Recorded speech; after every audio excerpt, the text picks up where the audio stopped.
Personel Satuan Reserse Narkoba Polresta Banda Aceh menyita sebanyak 234 botol minuman keras atau miras dengan berbagai merek di 8 lokasi di Kota Banda Aceh, yaitu di Desa Blangcut 2 kali, Pango, Gece Indem, Sukaramai, Imasen Kaya Adang, Lampinang, dan Nesu. Selain mengamankan ratusan botol miras, polisi juga menangkap sebanyak 12 orang yang merupakan pemilik minuman yang memabukkan tersebut. Dari 12 tersangka warga Aceh ini, 3 diantaranya adalah perempuan. Berdasarkan hasil pemeriksaan polisi, miras tersebut rencananya akan dijual kepada konsumen di Banda Aceh.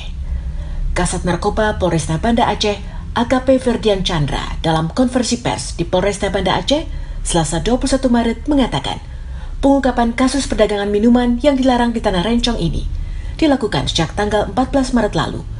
Dia menambahkan, umumnya para pelaku berstatus mahasiswa. Para tersangka menerima pesanan miras melalui sambungan telepon, kemudian mengantarkannya langsung kepada pemesan. Dan di sini kita menggunakan penyelidikan undercover buy, jadi dengan cara menyamar sebagai pembeli. Jadi semua kita pertama sudah kita mapping semua ini pelaku-pelaku ini, kita telepon, kita pakai informan. Nah, jadi dia datang, kita tangkap, ada barang bukti, kita kembangkan ke rumahnya, sita semua.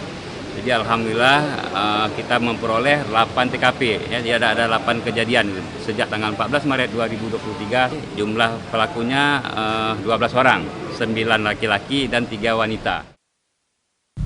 Akibat perbuatannya, para pelaku terancam dijerat dengan pasal 16 ayat 1 Kanun Aceh nomor 6 tahun 2014 tentang hukuman jinayat, dengan ancaman hukuman cambuk sebanyak 60 kali atau denda sebanyak 600 gram emas murni atau penjara paling lama 60 bulan. Ferdian Chandra juga mengajak masyarakat untuk tidak menjual minuman keras di Banda Aceh. Sebagai daerah yang menerapkan syariat Islam, pelaku juga akan dikenakan sanksi sesuai aturan syariat Islam yang berlaku. Dari Banda Aceh, Aprizal Rahmat, Kantor Berita Antara, mewartakan.